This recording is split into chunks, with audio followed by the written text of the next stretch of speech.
Selamat datang ke saluran kata gelap. Diharap anda semua terhibur dengan rancangan ini. Kata gelap.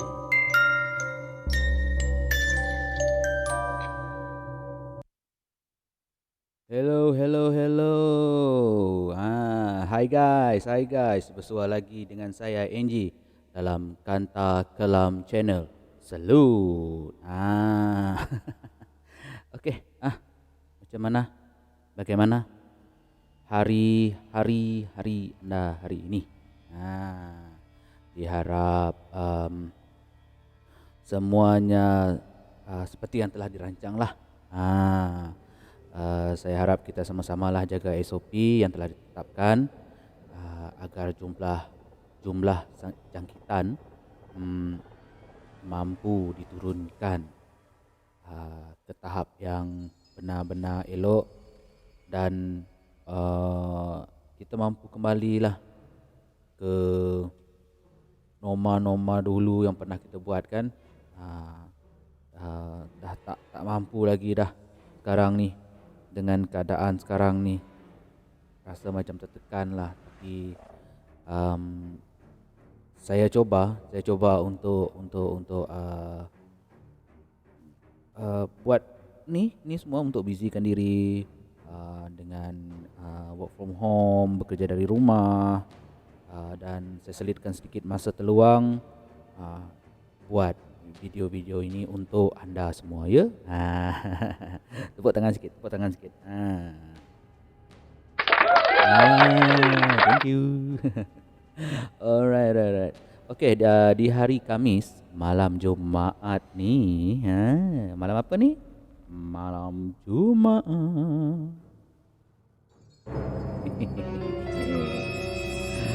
Alright.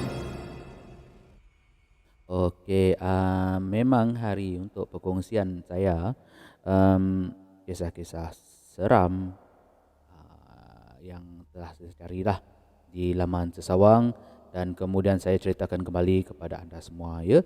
Saya haraplah semuanya mampu terhibur dan kesahihan cerita ini hanya mampu disahkan oleh yang empunya badan. Mereka saja yang tahu akan kesahihan cerita ini. Jadi kita anggaplah semua ini sebagai peneman dan hiburan. Jika anda inginlah tahu lebih lanjut, nanti saya akan sertakan laman web yang saya gunakan untuk saya ambil. Jika anda ada kesempatan, silalah lawat ke laman-laman ini dan anda boleh baca sendiri serba sedikit menambah daripada apa yang telah saya ceritakan di sini. Dan ada sebilangan tu saya tukar sedikit lah, tapi cerita tetap sama. Ada sebilangan tu cuma sedikit lah saya ubah supaya rasa dan penyampaian tu lebih lagi kan. Okey.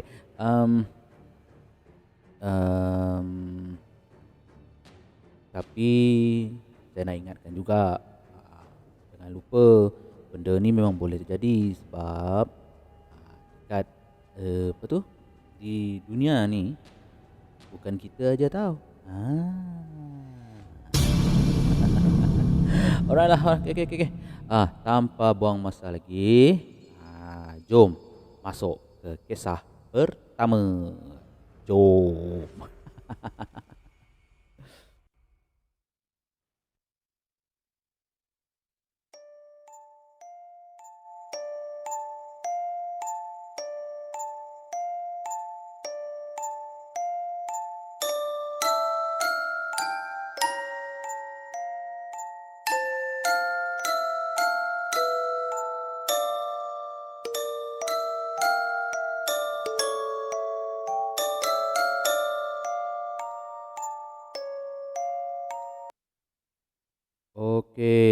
Okey. Ada kawan. Oh, dah. Okeylah. Cukuplah tu, gurau tu. Bahaya betul. Okeylah. Terus kita masuk ke bahagian cerita pertama ni. Okey. cerita pertama ni adalah kisah seram di sebuah hotel yang terletak di Banting, Selangor. Aduh, lupa nak tu. Sorry, maafkan saya. Saya lupa nak kecilkan volume dia. Tengok sampai sedap. Okey, jom masuk. Baiklah, inilah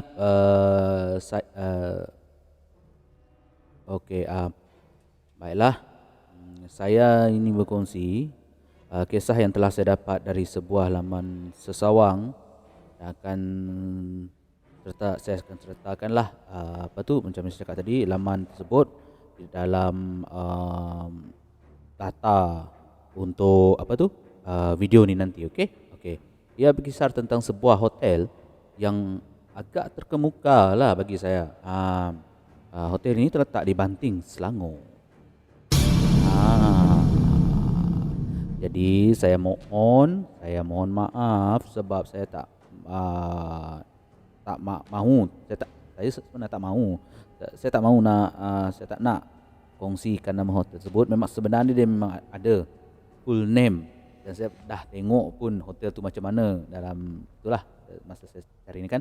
Saya dah jumpa hotel tu macam mana rupa dia kan. Jadi tak perlulah saya nak sebut nama hotel ni. Rasa macam kurang elok jugalah, takut nanti menjejaskan nama-nama mana-mana pihak kan. Jika anda ingin tahu macam yang saya sarankan tadilah, lawatlah laman sesawang yang telah saya sediakan, yang telah saya sertakan di video ni nanti ya. Okey. Pengalaman ini berlaku semasa saya bercuti bersama keluarga selama 2 hari 1 malam di sebuah hotel. Pada masa itu kami sekeluarga bukan berseorangan. Saya bersama dengan kawan-kawan yang lain. Dan masing-masing bawa keluarga masing-masing lah. Bagi yang berkeluarga bawa keluarga, bagi yang masih bujang akan bawa family berupa macam orang tua ataupun adik-beradik lah. Okey, cut story sikit ya. Okey, saya telah daftar masuk pada hari Sabtu dan segalanya seperti okey, tak ada macam yang pelik-pelik. Selesai daftar masuk, saya dan keluarga terus berjalan ke bilik. Dekat sinilah bermula dia, tapi bukan seram sangat pun. Nantilah korang tengok orang sana. Okey. Dalam perjalanan menuju ke bilik, saya keheranan dan tertanya-tanya. Kenapa pula lah hotel ni? Kenapa lah koridor nak ke bilik ni gelap sangat? Gelap semacam ni.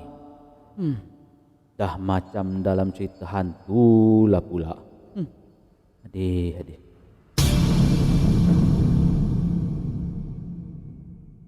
Keadaan di koridor pada masa itu sangat-sangat gelap sehingga saya terpaksa mengeluarkan telefon bimbit untuk menyuluh ke arah tempat mengimbas kad kemasukan kami sekeluarga. Kami sekeluarga telah mendapat sebuah bilik single 2 katil dan macam biasalah kami akan merapatkan katil tersebut supaya menjadi saiz lebih besar lah, supaya dia lebih selesa untuk kami sekeluarga. Tapi bilik yang kami dapat ni agak kurang memuaskan lah daripada aspek kebersihan, iaitu lantai katil agak kotor dan bilik air, bahagian lubang untuk pembuang air mandian tu sumbat pada masa tu. Okey, saya pendekkan lagi cerita ya. Okey, semasa sang suami sedang solat maghrib lah. Solat maghrib, saya bagaikan terdengar ada suara orang memberi salam dari luar. Apa lagi? Saya pun jawablah. Saya pun jawablah salam itu dan terus bangun menuju ke depan pintu.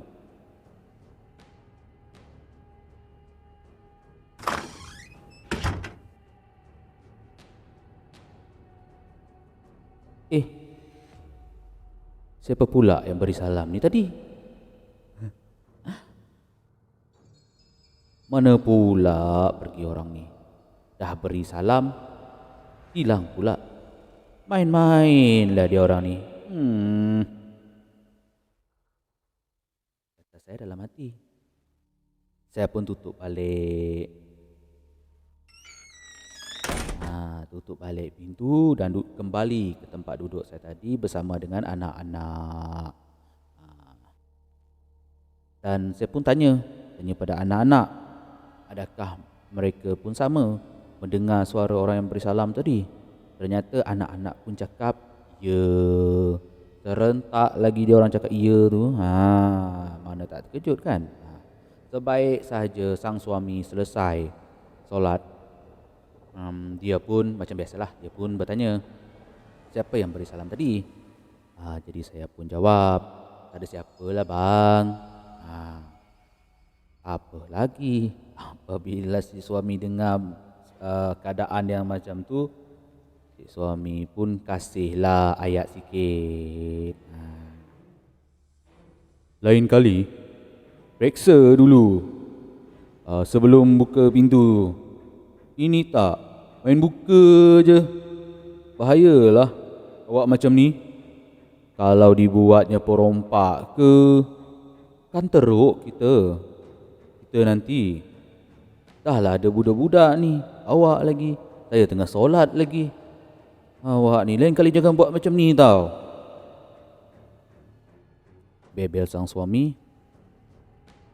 Saya hanya mampu biasalah, terdiam. Baiklah, setelah selesai makan malam, saya pun berehat di lobi. Saya memang dah berjanji dengan kawan-kawan yang bersama dengan kami orang tadi, yang bersama dengan kita orang tadi tu, untuk bertukar-tukar hadiah yang dah kita orang beli siang tadi. Tapi malangnya dia orang cakap tak boleh nak turun, tak boleh kumpul dekat lobi. Terpaksalah saya naik ke bilik satu persatu untuk buat apa yang saya nak buat lah. Dan apabila dah naik memang tak sah lah kalau tak berbual kan. Kami pun berbual, duduk masuk dalam bilik dan berbual. Kami pun rancak berbual sampai lupa dah. Jam dah 12 tengah malam. Sedang asyik berbual punya bual tu, tiba-tiba black out lah pula. Betul kan? Apa lagi? Semua menjerit ketakutan. Semua kelang kabut sebab takut. Saya pun mengambil keputusan untuk balik ke bilik. Dan sebaik saja saya tiba di koridor tingkat 2, saya kembali keseraman sebab gelap. Saya pun terus berlari. Tahu takut, terus berlari ke bilik. Sampai di bilik, saya tak terus tidur. Saya tolong suami membungkus hadiah. Hadiah-hadiah untuk hari jadi anak-anak. Masa tu tinggal saya dengan suami saya saja sebab anak-anak lain semua dah tidur. Sedang saya membantu suami membungkus hadiah tu, saya pun perasan macam ada seseorang di belakang saya. Namun saya abaikan pantulan cermin yang ada di hadapan. Dia macam dekat, dia tengah bungkus, depan dia tu ada cermin kan. Tapi macam biasalah kita anak-anak tengah kita bungkus kan, macam anak mata macam ni, kita nampak tau. Nampak macam ada sesuatu dekat belakang dia ni. Jadi dia pun tak hiraukan lah. Saya cuba melihat ke arah suami. Dan kelihatan dia sedang asyik membungkus hadiah. Seperti tidak melihat apa yang ada di belakang saya. saya uh, mampu bertahan. Ah, saya mampu bertahan kerana suami ada di sisi saya pada masa itu. Betul, betul, betul. Setelah selesai, kami berdua membungkus hadiah.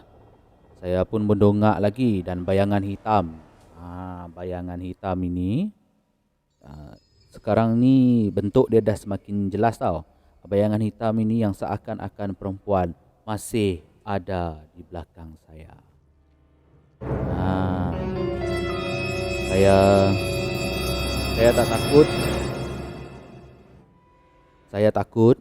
Saya takut untuk memberitahu suami pada malam itu, dan selepas selesai membungkus hadiah, saya pun tidur bersama suami sambil membaca ayat-ayat suci Al-Quran untuk mengelakkan daripada gangguan yang lebih teruk lah, sebab saya kan ada anak-anak kan. Sang suami pun kelihatan tak jadi nak tidur, dan selepas balik dari hotel itu baru dah dia bagi tahu yang dia nampak, dia ternampak benda yang ada dekat belakang saya tu. Demi keselamatan keluarga, dia sanggup tak tidur untuk semalaman tu hingga pukul 5 pagi. Pada pagi keesokannya pula, apabila kami semua berkumpul dengan kawan-kawan yang lain, saya pun terkejut. Kami berdua suami isteri pun terkejut bila melihat kawan-kawan yang lain tu pun semua mata jadi macam mata panda tu, tak cukup tidur tu. Ternyata bukan kami sekeluarga saja yang diganggu. Kawan-kawan saya yang lain juga sama. Masing-masing tak dapat tidur sebab diganggu. Mujurlah kami tinggal di sana hanya untuk 1 malam. Tak tahulah kalau terpaksa tinggal kat sana 2 malam, kan jadi satu hal lagi tu.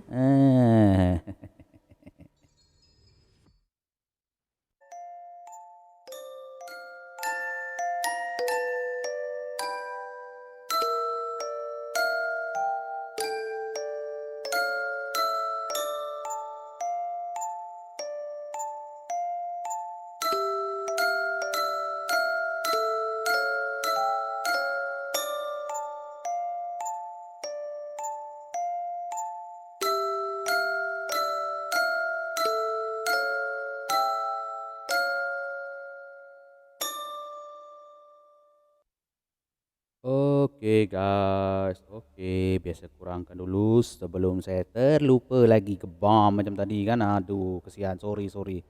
Kesian lah. Okey. Bagaimana guys dengan kisah tadi? Kisah pertama kita tadi tentang gangguan makhluk hitam yang kelihatan di belakang si penulis cerita ni kan. Syabas lah. Saya salut, habis spring lah dengan brother si suami ni. Sebab dia memang suami dan ayah yang hebat. Demi keselamatan keluarga demi keselamatan keluarga, anda sanggup berjaga. Tepuk tangan.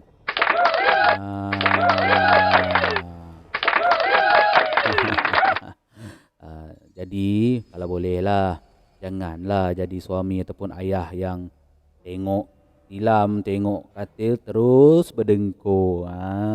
Jangan jadi macam tu. Itu peringatan untuk anda dan saya sendiri juga. Okeylah. Tanpa buang masa lagi, kita terus lanjut ke kisah yang kedua. Jom.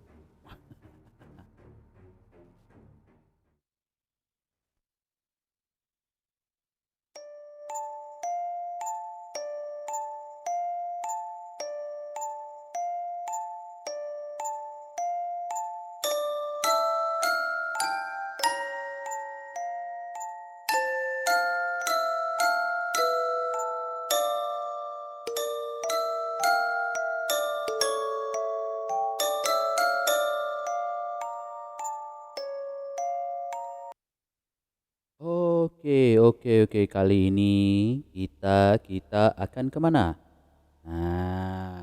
Kali ini kita akan ke satu kisah, iaitu pancing. Ah. Okeylah, kisah kedua ini berlaku di Tasik. Tasik, Ipoh, Perak. Kisah ini berkaitan dengan minat yang saya kini, bukan saya sajalah, mungkin geng-geng yang lain pun sama juga macam saya kan. Iaitu memancing. Aduh. Siapa di antara anda semua yang minat memancing? Saya ni kalau ilmu memancing tu memang masih cetek lah. Tapi minat tu kuat. Kuat nak memancing. Ilmu aja yang cetek. Tapi sekarang ni dah tak boleh dah. Belum boleh lagi. Tunggu keadaan dah kembali okey kan. Baru kita boleh layan lagi joran. Sabar aja lah ya. Baiklah, kita kembali ke kisah ini, okey. Ayah saya seorang polis dan dia amat gemar memancing. Ketika itu musim udang. Udang. I like. Okey, ia merupakan kegemaran ayah saya. Jadi dia pun ke Tasik Ipoh dengan ditemani oleh beberapa orang lagi rakan sebalai untuk memuaskan minat mereka di sana. Selalunya ayah akan keluar jam 1 tengah hari dan balik pada pukul 1 atau pukul 2 paginya. Okey, hari ini ayah cuti dan dia akan turun memancing dengan rakan-rakannya pada hari itu. Untuk pengetahuan semua, rumah kami memang tak bersempadan ataupun berpagar. Jadi sesiapa saja boleh berjalan keliling rumah kita orang. Saya rasa mungkin rumah dia orang ni, rumah si penulis ni berada dalam kawasan balai polis. Biasa kan kalau dalam balai polis kan rumah dia tak ada kecuali yang macam kita sekarang lah yang dekat kawasan perumahan kan. Barulah ada apa tu, pernah cakap tu pagar sepadan macam tu kan. Okey, balik. Okey. Inilah yang terjadi apabila ayah saya pergi memancing. Malam tu ibu tertidur di luar. Mungkin ibu menanti ketiban ayah sambil menonton TV. Tiba-tiba ibu terbangun. Tiba-tiba ibu terbangun apabila terdengar bunyi kereta ayah tiba di halaman rumah.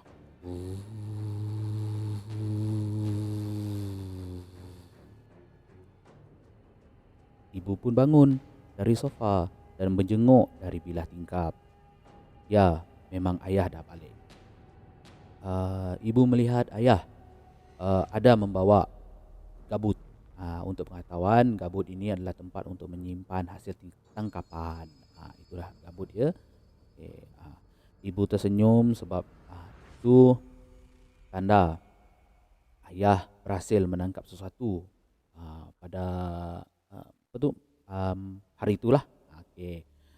Kedua tangan ayah penuh dengan sebelahnya gabut dan sebelah lagi alat pancing. Dan seperti biasa, ayah akan masuk melalui pintu belakang. Sebab dekat belakang sana ada satu store. Dan ayah akan menyimpan peralatan memancingnya di dalam store tersebut. Sebaik saja ayah mula melangkah, tiba-tiba ibu terlihat ada dua budak kecil berbadan agak macam mana nak kata, berbadan agak kelabu.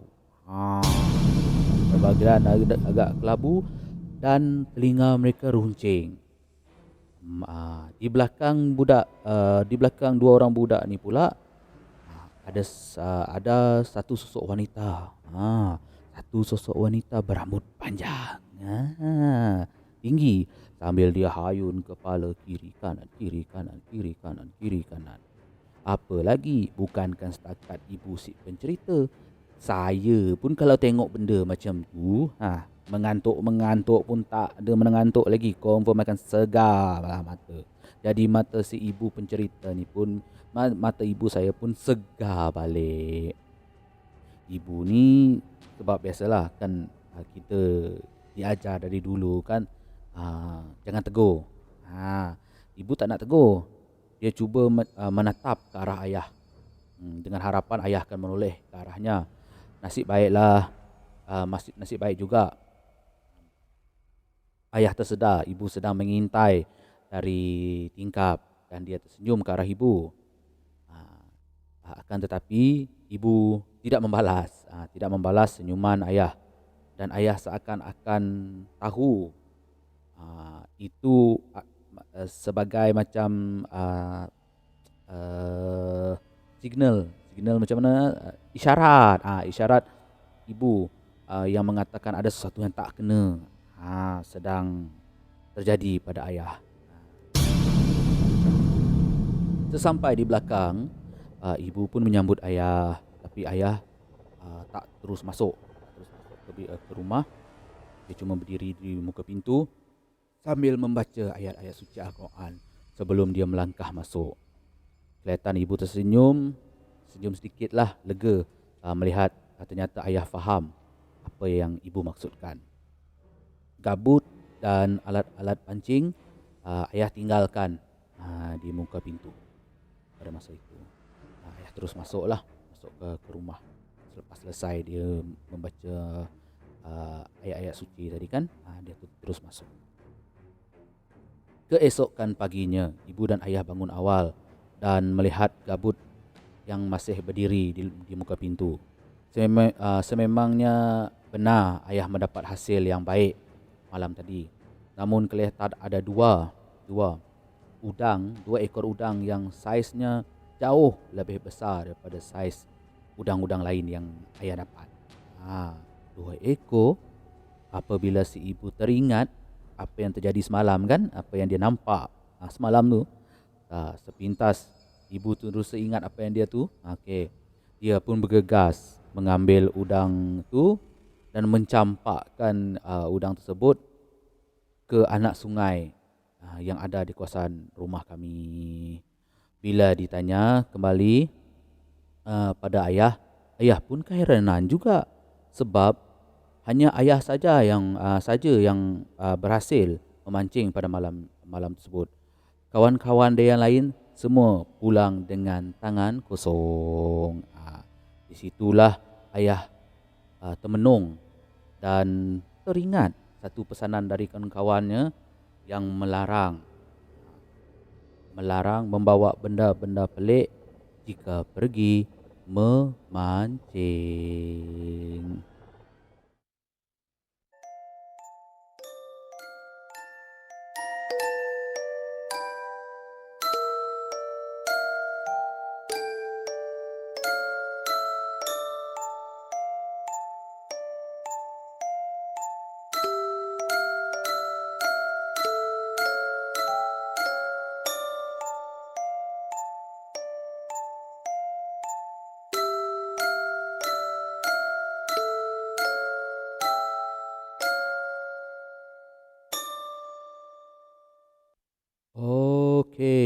Okay guys, bagaimana dengan kisah pancing tadi guys? Bagi saya kisah ni memang baguslah. Bayangkan ibu tu lihat benda tu, kita bayangkan kita berada di tempat si ibu ni kan, nampak aja laki balik dengan penuh tangan macam ni. Mana tak kecut kan. Tapi nasiblah si ibu tu terang mata. Kalau yang jenis sekap jarang tu macam mana? Memang dia akan cakap macam ni kan. Memang dia akan cakap, "Amboi bang, pulang pancing ikan ke pancing janda?" Siap bawa anak lagi. Aduh, terbesar. Maaf. Alright. Okay lah guys. Sebelum saya akhiri rancangan hari ini, Maaf jika ada salah dan silap sepanjang saya baru bercerita ya. Anggaplah semuanya sekadar peneman anda semua. Okey. Jika ada di sini saya ingin sarankan, jika ada kisah seram anda sendiri, silalah hantar ke email yang ada tu. Email yang ada dalam dekat tu, dekat bawah tu, email tu. Silalah hantar. Nanti saya akan cubalah kongsikan pengalaman anda dengan sebaik yang mungkin. Okey? Tetap jaga SOP. Tetap jaga SOP. Kita masih belum dan belum menang lagi. Akhir kata, saya Angie dan ini Kanta Kelam Channel. Salut. Bye bye. Selamat malam semua. Bye.